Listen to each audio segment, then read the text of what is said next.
जय श्री कृष्ण मित्रों।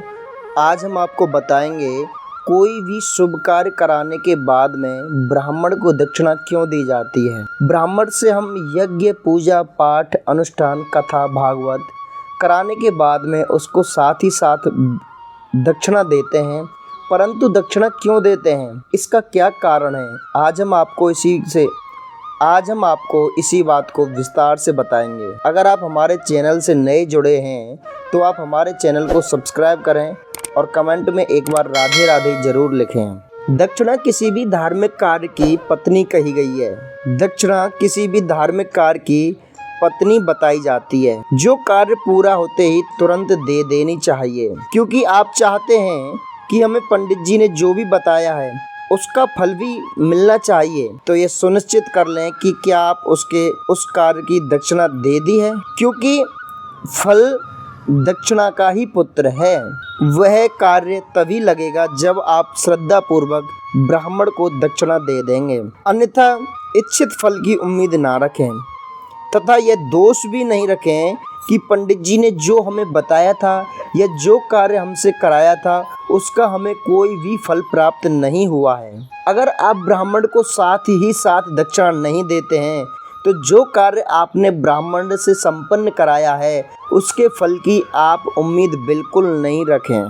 देवी भागवत के अनुसार ऐसा बताया जाता है, जो ब्राह्मण की दक्षिणा नहीं देते हैं ऐसे यजमानों का फल निष्फल हो जाता है और यजमान को ब्राह्मण का धन चुराने का दोष भी प्राप्त हो जाता है। यजमान लक्ष्मी से हीन हो जाता है, रोगी हो जाता है और दुखी अथवा पापी भी हो जाता है। उसके सारे धार्मिक कार्य व्यर्थ हो जाते हैं। अतः देवी पुराण के अंतर्गत ये भी बताया गया है, ब्राह्मण चाहे परिचित भी क्यों ना हो, आपका उचित दक्षिणा देने का कर्तव्य बनता ही है। अधिक परिचय होने के कारण यदि ब्राह्मण दक्षिणा लेने से स्वयं मना कर दे तब भी आपको उस ब्राह्मण की पुत्री, पुत्र या किसी भी परिवारजन को दक्षिणा देने का प्रयास करना चाहिए। अगर ब्राह्मण आपका ज़्यादा ही कोई प्रिय है, मित्र है, बंधु है और वो ब्राह्मण आपसे दक्षिणा नहीं ले रहा है तो जो आप दक्षिणा देना चाहते हो उस दक्षिणा का आप चने, गुड़ अतः गाय के चारे के लिए कोई भी सामग्री खरीद के और गाय को खिला देना चाहिए या किसी संत या अन्य ब्राह्मण को भोजन करा देना चाहिए। हमने कई बार देखा है कि ब्राह्मणों को दक्षिणा उचित नहीं दी जाती है। ब्राह्मणों से पूरे दिन हवन पूजा पाठ कराने के बाद में ब्राह्मण को उचित दक्षिणा नहीं दी जाती है। मैं सभी ब्राह्मण बंधुओं से निवेदन करूंगा, ब्राह्मण भी उचित दक्षिणा मांगने से बिल्कुल नहीं शर्माए। धार्मिक कार्यों में यदि देने वाला ना दे और ब्राह्मण करने वाला ब्राह्मण ना मांगे तो नरक का गामी होता है। वह कार्य बिना दक्षिणा के फलदायी नहीं रहेगा और परंपरा भी नष्ट होती चली जाएगी।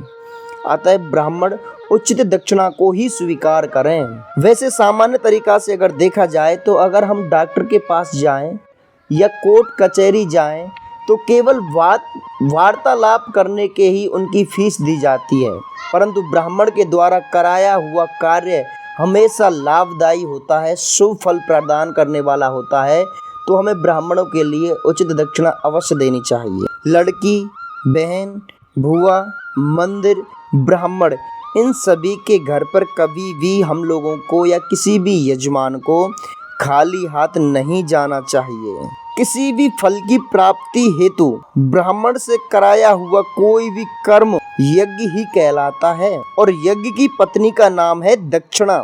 जब तक यज्ञ और दक्षिणा अर्थात पति और पत्नी का मिलन नहीं होता तब तक संतान रूपी फल की प्राप्ति नहीं हो पाती।